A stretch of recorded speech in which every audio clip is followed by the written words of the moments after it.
जनाब, ये वजाहत खान बहुत बड़ी हस्ती, इतनी बड़ी हस्ती कि इसकी एक शिकायत पर सोई हुई बंगाल पुलिस भी सुपर एक्टिव हो जाती है और 1500 किलोमीटर की दूरी आनन फानन में तय करके गुड़गांव से शर्मिष्ठा पनोली को गिरफ्तार कर लेती है। आपको याद ही होगा कि टीएमसी की एक नेत्री ने शिवलिंग का अपमान करते हुए कैसा आपत्तिजनक कार्टून बनाया था।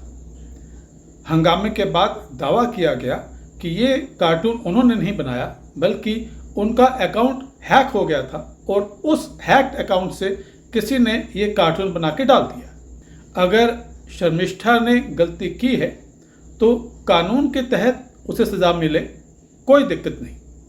लेकिन जब एक गलती पर पूरा सिस्टम सुपर एक्टिव हो जाता है और दूसरे की गलती पर बिल्कुल चुप्पी साध लेता है, तब सवाल उठता है। नमस्कार, सत श्री अकाल, वंदे मातरम। लो जी, अब वजाहत खान गायब हो गया। कहाँ गया कोई पता नहीं। अब ये वजाहत खान कौन है और उसके गायब होने पर इतना बवाल क्यों मचा हुआ है, इस पर बात करूं। पहले वजाहत ने कांड कैसे कैसे किए हैं उस पर ज़रा बात कर लेता हूं। तो दोस्तों, वजाहत ने कांड कुछ ऐसे किए हैं जिसके चलते उस पर दिल्ली में 2, असम में 1 और कोलकाता में भी एक एफआईआर दर्ज हो चुकी है। खबर है कि उत्तर प्रदेश में भी उसके खिलाफ एक केस दर्ज होने वाला है। तो आखिर ये वजाहत खान है कौन? तो साहब, ये वजाहत खान बहुत बड़ी हस्ती है जिसकी एक शिकायत पर Bengal police super duper active हो जाती है और 1500 किलोमीटर की दूरी आनन फानन में तय करके शर्मिष्ठा को गिरफ्तार कर लेती है। वैसे आप सब शर्मिष्ठा के बारे में तो अब तक जान ही चुके होंगे, पर जिनको पता नहीं उन्हें बता दूं कि शर्मिष्ठा पुणे में लॉ की 4th ईयर की स्टूडेंट है और जानी मानी सोशल मीडिया इन्फ्लुएंसर है। तो कोलकाता पुलिस 1500 किलोमीटर का सफ़र करके आई और एक लॉ स्टूडेंट को गिरफ्तार करके ले गई।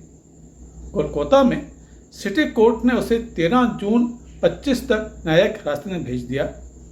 अब इस गिरफ्तारी और प्रक्रिया पर कई सवाल उठ रहे हैं। अब आप में से कई सोच रहे होंगे कि आखिर शर्मिष्ठा ने ऐसा कर क्या दिया कि उसके खिलाफ बंगाल पुलिस को कोलकाता से गुरुग्राम तक आना पड़ा और उसे गिरफ्तार करना पड़ा। दरअसल जैसे मैं बता ही चुका हूं कि शर्मिष्ठा एक जाने मानी सोशल मीडिया इन्फ्लुएंसर है। तो शर्मिष्ठा ने एक वीडियो बनाया था जिसमें उसने ऑपरेशन सिंदूर पर बॉलीवुड की चुप्पी पर सवाल उठाए थे। आरोप है कि उसने इस दौरान एक समुदाय विशेष के खिलाफ आपत्तिजनक शब्दों का प्रयोग किया और अभद्र भाषा का भी इस्तेमाल खुल के किया। इसके बाद उसके खिलाफ एफआईआर दर्ज कर ली गई। हालांकि हंगामे के बाद उसने वो वीडियो डिलीट कर दिया और सार्वजनिक तौर पर माफ़ी भी मांगी, लेकिन बात बनी नहीं। हालांकि उसने साफ साफ अपनी माफ़ी में कहा कि अगर उसने जो भी वीडियो डाला है उससे किसी की भी भावनाएं अगर आहत हुई हैं तो वो माफ़ी मांगती हैं। उनका मकसद किसी की भावनाएं आहत करना बिल्कुल नहीं था, कदापि नहीं था। माफ़ी मांग लेने के बाद भी मामला शांत नहीं हुआ और फाइनली शर्मिष्ठा को गिरफ्तार कर लिया गया। गिरफ्तारी के बाद उसे गुड़गांव के कोर्ट में पेश किया गया। वहाँ पर यह हुआ कि जज साहब ने उसे ट्रांजिट रिमांड पर कोलकाता पुलिस के हवाले कर दिया। जाने माने वकील अश्विनी उपाध्याय ने इस प्रक्रिया पर सवाल उठाए हैं। वकील अश्विनी उपाध्याय का कहना है कि शर्मिष्ठा को ट्रांजिट बेल दी जा सकती थी। ये पूरा संभव था और कानून में इसके शायद प्रावधान भी हैं कि उसे 6 या 7 दिन का समय मिल सकता था ताकि वो कोलकाता की कोर्ट या पुलिस के सामने सरेंडर कर सके और अपने वकील का भी इंतज़ाम करे और दूसरी तैयारियां भी वो मुकम्मल कर ले। लेकिन उसे तुरंत ट्रांजिट रिमांड पर भेज दिया गया और उसके बाद कोलकाता में उसे कोर्ट ने 14 दिन की न्यायिक हिरासत पर भेज दिया। अब अगर कानून की दृष्टि से देखें तो इसमें कोई बहुत बड़े प्रश्न नहीं उठाए जा सकते, लेकिन जो सवाल सबके मन में आ रहा है और मेरे मन में भी है वो ये कि क्या शर्मिष्ठा का कसूर इतना बड़ा था कि कोलकाता पुलिस उसे हरियाणा से गिरफ्तार करके ले जाए। उस पर लगी धाराएं कहती हैं कि उसने एक समुदाय के बीच वैमनस्य फैलाने वाले भड़काऊ बयान दिए, लेकिन यह भी वास्तविकता है कि उसके बाद न तो कोई शांति भंग हुई है पूरे देश में और न ही कहीं दो समुदायों के बीच में तनाव दिख रहा है। फिर भी शर्मिष्ठा को जेल भेज दिया गया। अब जरा बात कर लेते हैं वजाहत खान की, जिसके बारे में मैं आपको पहले भी बता चुका हूं कि वो अब गायब हो चुका है।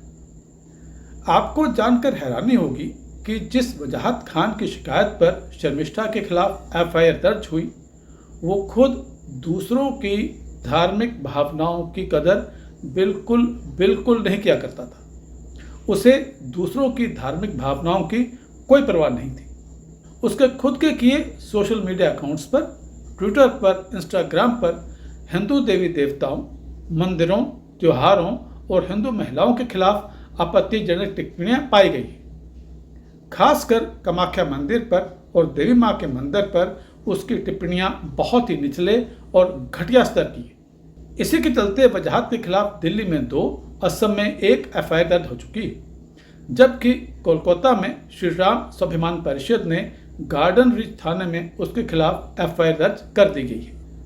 इस शिकायत में कहा गया है कि वजाहत ने हिंदू समुदाय के खिलाफ आपत्तिजनक और भड़काऊ बातें की जो सांप्रदायिक अशांति फैला सकती थी। एक वकील ने दिल्ली पुलिस और साइबर अपराध इकाई में भी वजाहत के खिलाफ भारतीय न्याय संहिता और आईटी एक्ट के तहत शिकायत दर्ज करी। असम के मुख्यमंत्री हेमंत विश्व शर्मा ने कहा कि वजाहत के खिलाफ केस दर्ज हो चुका है और असम पुलिस उसे गिरफ्तार करने के लिए बंगाल भेज दी गई है। उन्होंने बंगाल सरकार से हिरासत में सहयोग मांगा है, लेकिन वजाहत के पिता का कहना है कि उनका बेटा रविवार रात से ही गायब हो चुका है। उन्हें शर्मिष्ठा की गिरफ्तारी के बाद धमकी भरे कॉल्स भी आ रहे हैं। सवाल ये है कि अगर वजाहत इतना ही निर्दोष है तो वो लापता क्यों हो चुका है, वो गायब क्यों हो चुका है? और अब उससे भी बड़ा सवाल ये कि अगर धार्मिक भावनाएं आहत करने के लिए गिरफ्तारी जायज़ है तो शर्मिष्ठा की गिरफ्तारी में इतनी हड़बड़ाहट क्यों, इतनी फुर्ती क्यों, इतनी तेज़ी क्यों, और वजाहत जैसे लोग इतने खुले में अभी तक क्यों घूम रहे हैं, वो अभी तक गिरफ्तार क्यों नहीं हुए? और ये देखा जाए तो दोगलेपन का कोई पहला उदाहरण नहीं है।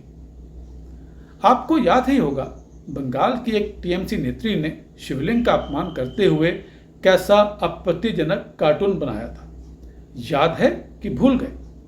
इस पर हंगामा भी खूब हुआ था और जब हंगामा बढ़ गया तो उसके बाद ये दावा किया गया कि उनका अकाउंट हैक हो गया था।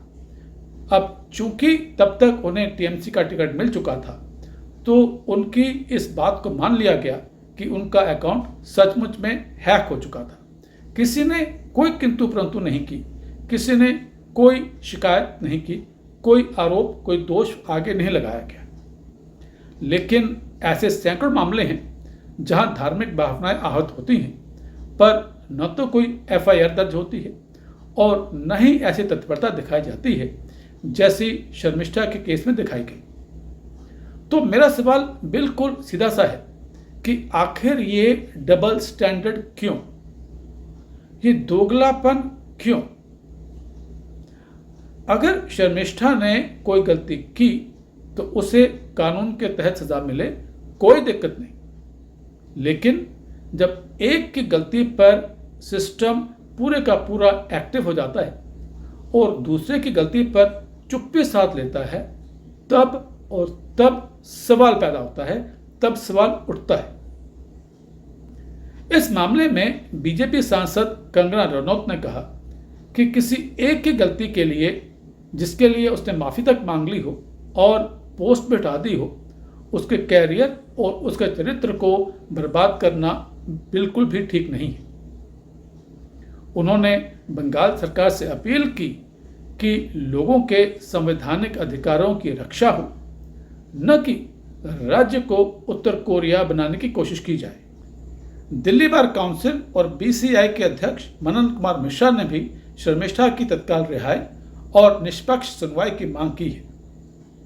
आंध्र प्रदेश के डिप्टी सीएम पवन कल्याण ने टीएमसी की सरकार पर सवाल किया है कि जब टीएमसी के नेता सनातन धर्म का मजाक उड़ाते हैं तब उसका क्या। शर्मिष्ठा के वीडियो में उसने 22 अप्रैल को पहलगाम में जो दर्दनाक घटना हुई थी, जिसमें 26 हिंदू की हत्या कर दी गई थी, उसका जिक्र किया, जिस पर भारत सरकार ने ऑपरेशन सिंदूर को लॉन्च किया। उसने पाकिस्तान के लोगों की और बॉलीवुड की चुप्पी, जैसे खान बंधुओं, अमिताभ बच्चन, अक्षय कुमार पर जो उन्होंने चुप्पी साध रखी है, उस चुप्पी पर अपने वीडियो में शर्मिष्ठा ने सवाल उठाए। वीडियो के 20-25 सेकंड के हिस्से में उसकी जुबान फिसली, जिसका उससे एहसास हुआ। उसने तुरंत माफ़ी मांगी और वीडियो को डिलीट भी कर दिया। सवाल ये है कि क्या उसकी मंशा जो थी वो किसी समुदाय विशेष को गाली देना थी, या सिर्फ बॉलीवुड की चुप्पी पर उसे कटाक्ष करना था। वजाहत, जो कि एक फाउंडेशन का सह अध्यक्ष है, उसकी जो अपनी टिप्पणियां जो हैं वही बहुत खतरनाक हैं, बहुत भयंकर हैं, और अब उन टिप्पणियों की वजह से ही उसकी घेराबंदी हो रही है।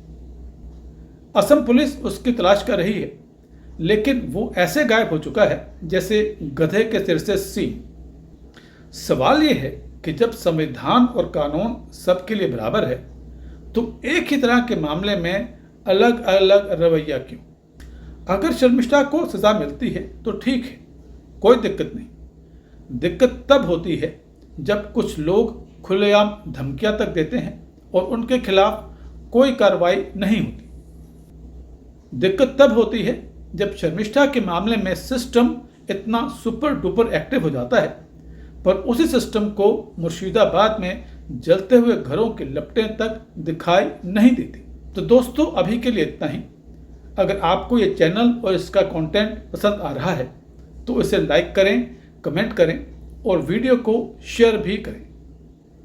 अगर अभी तक आपने इस चैनल को सब्सक्राइब नहीं किया है तो इस चैनल को सब्सक्राइब जरूर करें। बेल आइकॉन को भी ज़रूर दबा दें ताकि आपको आगे आने वाले वीडियोस और नोटिफिकेशन जल्दी से जल्दी मिलते रहें, आपको कोई दिक्कत ना आए।